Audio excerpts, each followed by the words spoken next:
그들이 전에 맹인이었던 사람을 데리고 바리새인들에게 갔더라. 그러므로 바리새인들도 그가 어떻게 보게 되었는지를 물으니 이르되 그 사람이 진흙을 내 눈에 바르매 내가 씻고 보나이다 하니,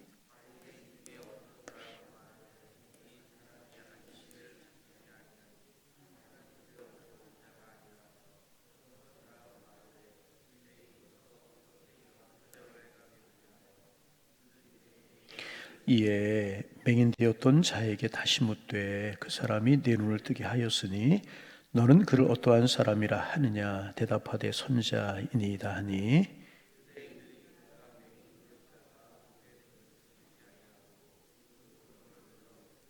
이는 너희 말에 맹인으로 났다 하는 너희 아들이냐. 그러면 지금 어떻게 해서 보느냐.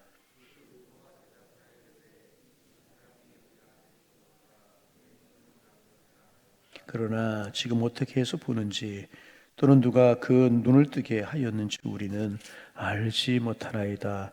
그에게 물어보소서. 그가 장성하였으니 자기 일을 말하리이다.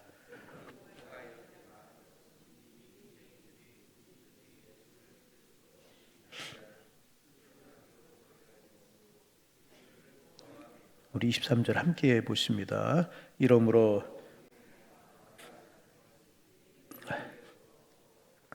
아멘. 오늘 우리가 요한복음 9장 말씀을 보았는데요. 기억하실지 모르겠어요. 세일의 새벽기도 이전에 요한복음을 묵상하다가 세일의 새벽기도에 우리 주제를 가지고 우리가 이제 하나님의 말씀 묵상했죠. 그리고 다시 이제 요한복음으로 돌아옵니다. 주로 이제 예수님의 기적에 관해서 세일의 새벽기도회 때 또 엘리야에 관해서 북왕구 이스라엘의 상황에서 우리가 나누다가 다시 이제 요한복음 9장으로 돌아옵니다. 요한복음 9장에 보면은 이제 우리가 읽은 앞에 부분에 날 때부터 소경된 사람을 고치시는 예수님의 모습이 기록되어 있어요. 제자들이 가다가 날 때부터 맹인된 사람을 보고 저 사람이 저렇게 소경으로 태어난 것이 누구의 죄 때문입니까? 그러자 그 누구의 죄 때문도 아니고 하나님이 하시는 일을 나타내고자 합니다. 그리고 진흙을 위해서 눈에 바르시고 실로암에 가서 씻으라. 그래서 실로암에 가서 씻고 밝은 눈으로 돌아왔다는 거예요. 여기까지 우리가 나누었는데 기억하실지 모르겠어요. 그래서 모든 문제의 원인은 우리 그리스도인들은 과거에서 찾는 사람들이 그리스도인들이 아니라 미래에서 찾는 사람들이 그리스도인이다. 누구의 죄 때문에 그런 것이 아니라 앞으로 하나님의 하시는 일을 나타내고자 하기 위함이다. 저 사람의 길이 과거에 있는 것이 아니라 미래에 있다. 이런 말씀 우리가 나누면서 은혜를 이제 나누었습니다. 여하튼 날 때부터 소경된 사람이 눈을 뜨게 되었습니다. 얼마나 기적적인 일입니까? 얼마나 놀라운 일입니까? 얼마나 기뻐해야 될 일입니까? 여러분 그렇잖아요. 날 때부터 맹인으로 태어난 사람의 눈이 떠졌다는 것입니다. 얼마나 기쁘고 즐거운 일이냐 그 말입니다. 그런데 이런 놀라운 일이 벌어졌으면 주변 사람들이 반응이 어떠해야 되는 것이겠습니까? 마땅히 기뻐해야 되고, 여러분 잔치라도 벌려야 되는 것 아니겠습니까? 여러분 그렇잖아요. 반응이 없는데요. 잔치라도 벌려야 되는 것 당연한 것 아니었겠습니까? 그런데 오늘은 본문에 보니까 잔치 대신에 시비가 벌어졌어요. 읽어볼까요? 16절 말씀 같이 한번 읽어봅니다. 바리새인 중 어떤 사람은 말하되 이 사람이 안식일을 지키지 아니하나니 하나님께로부터 온 자가 아니라 하며, 어떤 사람 말하되 죄인으로서 어떻게 이러한 표적을 행하겠느냐 하여 그들 중에 분쟁이 있었더라. 바리새인들은 맹인되었다가 눈을 뜬 사람을 보고 기뻐하기는커녕 논쟁을 벌입니다. 무슨 논쟁을 벌입니까? 이 사람이 눈을 뜬 것이 안식일이라는 거예요. 그런데 안식일에 어찌 이런 일이 있을 수 있겠느냐. 하나님께로부터 온 것이면 안식일에 이런 일을 행하지 않을 것이다. 여러분 예수님 늘 말씀하셨죠. 사람이 안식일을 위해서 있느냐, 안식일이 사람을 위해서 있느냐. 여러분 안식일이 사람을 위해서 있는 것입니다. 여러분 안식일에 사람을 살리는 일 해야죠. 안식일에 눈을 뜨는 일 해야죠. 그런데 안식일에 이런 일을 행하였다고 해서 하나님께로부터 온 것이 아니다. 이러면서 막 논쟁이 벌어지게 이제 된 것입니다. 그리고 거기에서 끝나지 않고 눈 뜨는 사람을 핍박하는 자리에까지 가게 됩니다. 우리 조금 건너뛰어서 34절 말씀 좀 한번 읽어볼까요? 34절 같이 한번 읽어봅니다. 그들이 대답하되 이르되 내가 온전히 죄 가운데 나서 우리를 가르치느냐 하고 이에 쫓아내어 보이. 그렇게 논쟁을 막 하다가 결국은 뭐냐면 이 사람을 쫓아내어 보냈다는 거예요. 이 쫓아냈다라고 하는 말은 원어에 보면 있는 자리에서 이제 밖으로 가라, 우리의 몸 중에 너 저쪽으로 가 있어라, 그런 뜻이 아니고 원문을 보면 출교했다는 말입니다.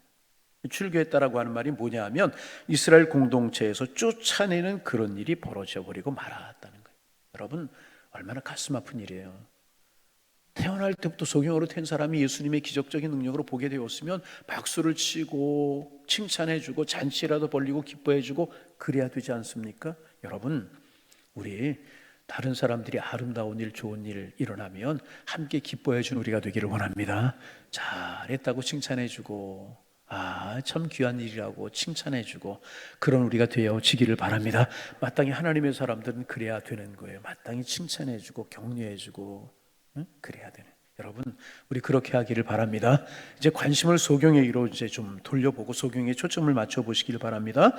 이 사람이 소경으로 있었어요. 태어날 때부터 이 사람이 몇 사람이 되었는지 모르지만 이제까지 눈뜬 그런 모습으로, 맹인의 모습으로 살아왔다는 것입니다. 어떤 면에서는 이 맹인으로 살 때가 평안했을지도 모르겠어요. 구걸하면서 살았지만 정상적인 삶을 살아갔습니다. 그런데 예수님의 능력으로 눈이 떠졌어요. 보게 되었다는 것입니다. 그러자 오히려 어려움이 찾아왔다는 것입니다. 그때보다 형통이 다 사라지고 핍박이 시작이 되었어요. 막 논쟁거리에 휘말리고 막 그러지 않습니까? 오히려 힘든 일을 경험하게 되었다는 거예요. 여러분, 이 이야기가, 이 말이 우리에게 주는 교훈이 있습니다. 하나님의 사람들도 그리스도인들도 마찬가지일 수 있다는 것입니다. 세상에서 눈 감은 상태로 구원받지 못한 상태로 살 때는 그럭저럭 살 수도 있다는 거예요. 적당히 살 수도 있다는 것입니다. 그러나 우리가 눈뜬 상태가 되면서부터, 다시 말하면 예수 그리스도의 피 묻은 십자가로 말미암아 구원받은 그때부터 하나님의 능력이 임하고 하나님의 사람이 된 그때부터 오히려 핍박과 오해가 기다릴 수 있다는 거예요. 예수 그리스도의 은혜로 영적인 눈을 뜬 하나님의 사람이 되었어요. 우리의 소망을 하나님께 두고 살아가는 사람들이 되었다는 것입니다. 그러면 오히려 세상의 오해와 핍박이 있을 수 있다는 것입니다. 왜 그런가? 세상은요, 올바르게 살아가는 사람들을 결코 용납하지 않기 때문에 그래요. 여러분, 전에 대법원장을 지내신 그런 분인가요?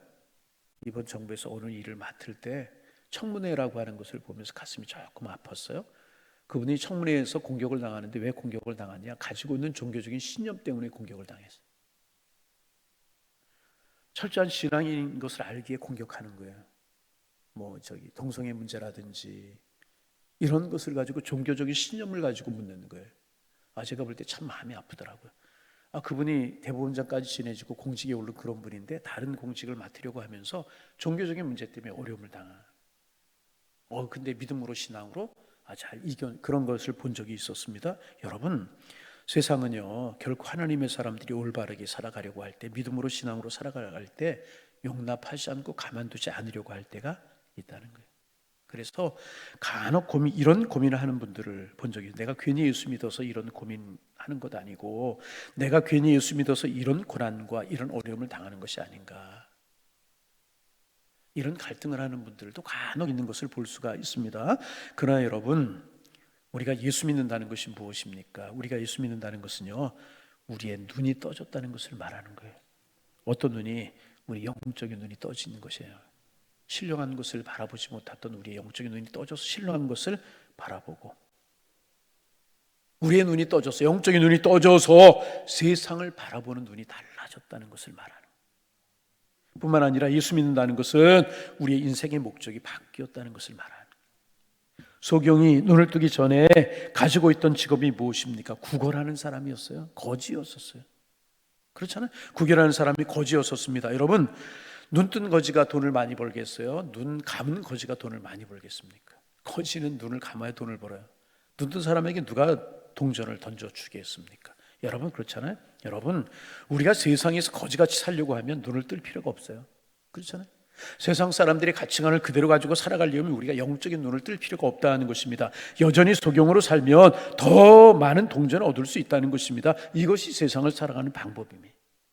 그러나 여러분 우리는 영적인 눈을 뜬 사람들이라는 거예요. 다시 말하면 인생의 목적이 달라진 사람들이라는 것입니다. 그런데 영적인 눈을 뜨고 인생의 목적이 달라진 사람들이 영적인 눈을 뜬 다음에 거짓 노릇하며 살아가는 것, 적당히 살아가는 것, 안진뱅이처럼 살아가는 것, 이것은 하나님의 뜻이 결코 아니라는 거예요. 여러분 우리는요 영적인 눈을 뜬 사람들인 줄로 믿습니다. 영적인 눈을 뜨고 나면 더 확실히 볼 수 있지 않습니까? 그렇다면 우리의 삶의 목적이 바뀐 사람들이 되어야 되는 것이래. 여러분 눈 뜬 사람들에게 요구되는 것이 무엇입니까? 왜 하나님께서 소경의 눈을 떠주시고 우리의 영혼의 눈을 떠서 신령한 것을 보게 하시고 삶의 목적이 달라지게 하십니까?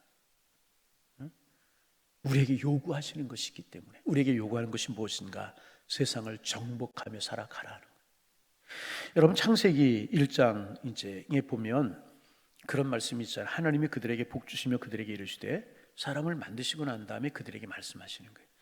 그들에게 이르시되 뭐라고? 복 주며 이르시되 뭐라고 말씀하시나? 생육하고 번성하며 땅에 충만하라. 땅을 정복하라. 그렇게 말씀을 하셨습니다. 바다의 고기와 새와 땅에 움직이는 모든 생물을 다스리라 하시니 그대로 되었다. 그렇게 되어 있습니다. 여러분 하나님의 사람들이 세상을 살아가는 목적은 세상을 정복하는 것이고요, 모든 생물을 다스리는 것입니다. 그리고 이것이 주님의 백성들의 사명이라는 거예요. 복음으로 변화받고 영적인 눈을 뜬 하나님의 사람들은 구걸하며 살아가는 사람이 아니라 하나님의 뜻을 세상에 나타내며 복음을 전하며 하나님의 나라를 확장하며 살아가는 것, 그것이 하나님의 사람들의 사명이라는 것입니다. 다시 바꿔 이야기하면 세상을 변화시키고 세상을 복음으로, 십자가의 피 묻은 복음으로 정복하는 것이 하나님의 사람들의 사명이라는 것입니다. 하나님께서 이 사명을 오늘 영적인 눈을 뜬 하늘나라를 바라본 우리에게 주신 사명이라는 것입니다. 그러므로 예수 믿는 사람들은요, 죄송합니다, 배불리 먹고 사는 것으로 만족해서는 안 된다는 거예요. 예수 믿는 사람들은요, 좋은 집에서 사는 것으로 만족하면 안 되고요, 높은 지위에 올라가서 사는 것으로 만족해서는 안 된다. 물론 좋은 집에 살지 말라, 좋은 거 먹고 살지 말라, 높은 지위에 올라가지 말라, 그거 아니라는 거예요. 거기에서 만족해서는 안 된다. 더 높은 것을 바라본. 왜? 우리에게는 사명이 있기 때문에 나를 통하여 세상에 능력이 나타나고 나로 말미암아 세상이 변화된다는 것 때문에 만족할 수 있고 감사할 수 있고 감격하는 삶을 살아갈 수 있어야 된다는 것입니다. 그리고 그것이 우리에게 주신 사명이기 때문에 그렇다는 거예요. 여러분 반복합니다. 우리는 영적인 눈을 뜬 사람들이란, 은혜 받은 사람들, 우리에게는 사명이 있다는 거예요. 우리에게 주신 목적이 있다는 것입니다. 여러분, 그러므로 우리의 삶의 목적이 달라지고 우리의 삶의 자세가 달라져야 된다는 것입니다. 그리고 그렇게 살아가는 것이 진정한 복임을 믿으시기를 바랍니다. 달랐어요.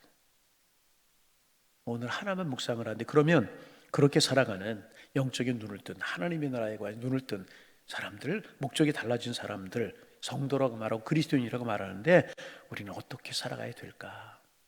어떠한 자세로 살아가야 될까? 오늘 하나만 묵상하고 은혜를 나눕니다. 첫째 뭐냐면 마음속에 사랑이 있어야 될 것이라. 무엇이? 사랑이. 여러분, 오늘 본문의 바리새인들은 눈을 뜬 소경이 눈을 떴다는, 맹인이 소경을 떴다는 소식을 듣고 기뻐하지 않았어요. 왜 안식일에 사람을 고쳤느냐고 이런 시비를 걸어요. 여러분, 이론은 밝은 사람들, 말씀을 아는 사람들 그랬어요. 그러나 이들에게 사랑이 없었다는 것입니다. 이들은 이론만 있고 사랑이 없어요. 여러분, 이론만 있고 사랑이 없으면은요, 그 이론이 아는 것이, 그 지식이 사람을 죽일 수 있다는 거예요. 그러므로 무엇보다 사랑이 있어야 되는 것이라. 이론보다 더 큰 것이 사랑이고 형식보다 중요한 것이 사랑이라는. 오늘 아침 일찍 일어나서 말씀을 묵상하면서 느헤미야라고 하는 사람이 생각났어요. 느헤미야는 포로 생활할 때, 페르시아의 포로 생활할 때 아닥사스다 왕궁의 왕의 술 맡은 관원장이었었어요. 편하게 안일하게 자기 누릴 거 누리며 살아갈 수 있잖아요. 술 맡은 관원장이라고 하는 것은 뭐 술만 담당하는 그런 사람이 아니라 왕의 최측근에 있는 사람이잖아요. 편안하게 살아갈 수 있는 사람이었다. 출세한 사람이었다는 거예요. 근데 하나니라고 하는 사람이 고국에서 내려와서 예루살렘의 소식을 전하자 예루살렘이 황폐해지고, 여러분 우리가 기억해야 될 것은 하나님의 사람들이 타락하면, 사람이 타락하면 세상이 황폐해진다는 거예요. 그래서 세상에 어려워지는 모습 이런 거 보고 그들을 원망할 것이 아니라 우리가 하나님 앞에 바르게 서도록 노력해야 될 것이라. 느헤미야 그 소식을 듣고 울면서 금식하며 하나님 앞에 기도하자. 눈물로 고국을 위해서 기도하자. 그럴 때 이 아닥사스다 왕이 느헤미야를 총독으로 임명해 가지고 고국으로 돌아가 성벽을 재건하게 하잖아요. 무너진 성벽이 무너진 사회를 재건하게 하잖아요. 사랑의 마음이 그에게 있었을 때 성벽이 재건되는 은혜가 일어날 수 있었다는 거예요. 여러분, 우리가 사회에 무너진 것들, 참 정상적이지 않은 것들을 보고 참 마음이 아프잖아요. 묻지마 폭행이 일어나고 노사 간의 갈등이 일어나고 파업이 일어나고 이런 거 보면서 우리는 사랑의 마음을 가지고 기도해야 될 것이라. 젊은이들을 보면서 우리가 기도해야 될 것이고, 주님 우리에게 사랑의 마음을 주옵소서 기도해야 될 것이래. 예수님 예루살렘을 바라보시면서 예루살렘아 예루살렘아 우셨잖아요. 사랑의 마음. 여러분 우리가 지금 참 여러 가지 우리 사회 질서, 환경들, 도덕적인 것들 이런 거 보면 참 마음 아픈 거 사실입니다. 이럴 때 우리가 해야 되는 일은 비난과 정죄가 결코 아니라는, 우리가 해야 되는 것, 이 세상을 품고 젊은 세대를 품고 정치하는 사람들을 품고 통곡하는 눈물이 하나님의 사람들에게 있어야 될 것이라.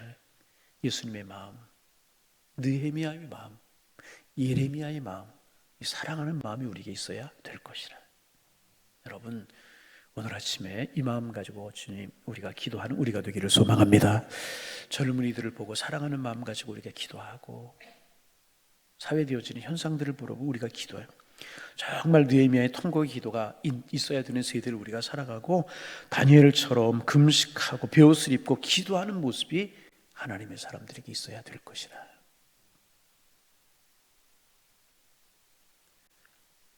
눈물로 기도하신 예수님처럼 우리들의 자녀를 위해서, 젊은이들을 위해서, 이 사회를 위해서 우리가 기도할 때 하나님께서 세우실 줄로 믿습니다. 바리새인들은 얼마나 기쁘고 즐거워할 일이에요. 태어날 때부터 그 앞을 보지 못했던 사람들이 예수님의 기적으로 눈을 떴어요. 정말 기뻐하고 즐거워해야 될 텐데 이들은 그렇지 못하고 정죄하고 비난하고 신란하고 논쟁을 벌이고 이래했다는, 사랑의 마음이 도저히 없었다는. 여러분 오늘 우리 아침 이 새벽 주님께서 우리에게 사랑의 마음을 부어주시기를 소망합니다. 그래서 이것저것을 품고 기도할 수 있는 마음 우리에게 부어주시기, 사랑이 변화시켜주는, 사랑이 변화시켜.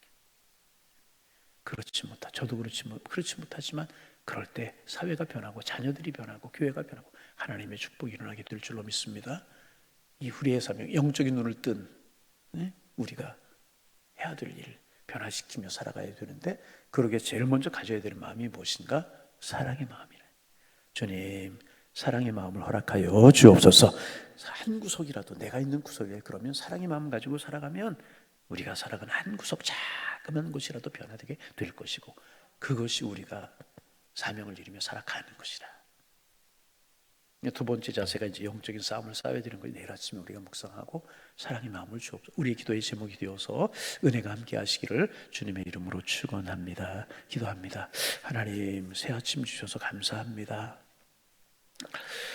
주룩주룩 비가 내리고 있지만 주님께서 우리의 마음이, 우리의 발걸음이 주님의 전으로 향하게 하셔서 함께 말씀 묵상하며 주님을 찬양하며 또 한 날을 시작합니다. 주님과 함께 시작하는 이 한 날이 은혜가 되고 감사가 되고 기쁨의 날이 되게 하여 주옵소서. 하나님 이제 날씨가 쌀쌀해지는데 성도님들의 건강을 지켜주시고 걸음걸음을 지켜주셔서 주와 함께하는 시간들 되도록 주께서 인도하여 주옵시고, 주님이 우리에게 주신 평강과 기쁨과 감사는 절대로 식거나 얼지 않도록 도와주시고, 오히려 더 뜨거워질 수 있도록 주께서 인도하여 주옵소서. 하나님, 기쁜 일을 보고도 기뻐하지 못하고, 축하할 일을 보고 축하하지 못하고, 함께 즐거워할 일을 보고도 함께 즐거워하지 못하는 바리새인들의 모습을 보면서 하나님, 행여나 우리의 모습은 이렇지 않은지 우리가 돌이켜봅니다. 하나님, 기뻐할 일을 보고 마땅히 기뻐하게 하시고, 즐거워할 일을 보고 마땅히 즐거워하게 하시고, 축하할 일을 보고 마땅히 축하하는 열린 마음, 뜨거운 마음, 사랑의 마음, 저희들의 마음이 될 수 있도록 축복하여 주옵소서. 주님, 우리가 행여나 오늘의 바리새인들이 되어 살고 있지는 않은지요. 주님, 용서하여 주옵소서. 느헤미야처럼 어려운 문제들을 보고 기도할 수 있는 저희들을 되게 하시고, 예루살렘을 보고 사랑의 마음으로 우셨던 예수님의 모습처럼 우리 사회에, 우리 젊은이들의, 우리 교회에, 한국교회의 여러 가지 어려운 면들을 보면서 우리 품고 기도할 수 있는 넓은 가슴을 저희들이 허락하여 주옵시고, 사랑의 마음을 저희들에게 허락하여 주옵소서. 결국은 사랑이 변화시키는 것인데 주님 간구하오니 우리의 마음에 사랑을 주시고 은혜를 허락하여 주옵소서. 자녀들, 가족들을 사랑할 뿐만 아니라 성도들을 사랑하고 주님의 몸된 교회를 사랑하게 주께서 인도하여 주옵시고, 주님이라고 하면 어떻게 하셨을까라고 하는 마음을 가지고 물으면서 사랑으로 행하게 하셔서 내 삶의 주변에 조그만 것이라도 변화될 수 있는 그런 은혜가 있게 하셔서 주님 우리에게 맡겨주신 사명을 잘 감당하며 생육하고 번성하고 땅을 정복하는 그러한 사명을 잘 감당하는 우리 신앙인들 될 수 있도록 도와주옵소서. 하나님, 소경이 눈을 떴듯이 우리가 영적인 눈을 뜨기를 원합니다. 소경이 눈을 뜨고도 구걸하며 거지로 살아간다면 이것은 비참한 일인데, 영적인 눈을 뜨고 신령한 눈을 뜬 우리답게 하나님 구걸하는 그런 모습이 아니라 변화된 모습으로 당당하게 세상을 정복하며 이기며 살아가는 하나님의 사람들 되게 하여 주옵소서. 은혜 위에 은혜를 더하여 주시어서 당당하게 세상을 정복하며 주님에게 주신 사명을 잘 감당하며 사는 저희가 될 수 있도록 하나님이 저희들을 축복하여 주옵소서. 주님, 간절한 마음으로 기도합니다. 우리 교회 영적인 깊이가 날로 더해가며 주님을 사랑하는 심령들이 많아지며 기도하는 발걸음들이 더 많아지는 우리 교회가 되게 도와주셔서 하나님 앞에 기쁨이 되기를 원합니다. 주님이 마지막까지 쓰시는 교회가 되기를 소망합니다. 하나님, 우리 주변이 우리 교회로 말미암아 조금이라도 변화되는 그런 축복이 있게 하시고, 나로 말미암아 우리 주변이 조금이라도 달라지는 그런 애가 있을 수 있도록 도와주옵소서. 그런 믿음으로 살아가는 저희들 될 수 있도록 믿음의 믿음을 도와요 주옵소서. 우리 이 새벽 우리가 기도할 때 하늘의 문을 여시고 응답하시고, 교회를 품고 환우들을 품고 이 사회와 민족을 품고 기도할 때 기도 제목이 생각나고 기도의 힘을 더하여 주옵소서. 오늘도 축복의 날, 은혜의 날, 우리 양일의 성도님들 어디에 있든지 주와 동행하는 기쁨의 날이 될 수 있도록 하나님 축복하여 주옵소서. 예수님의 이름으로 기도하옵나이다. 아멘.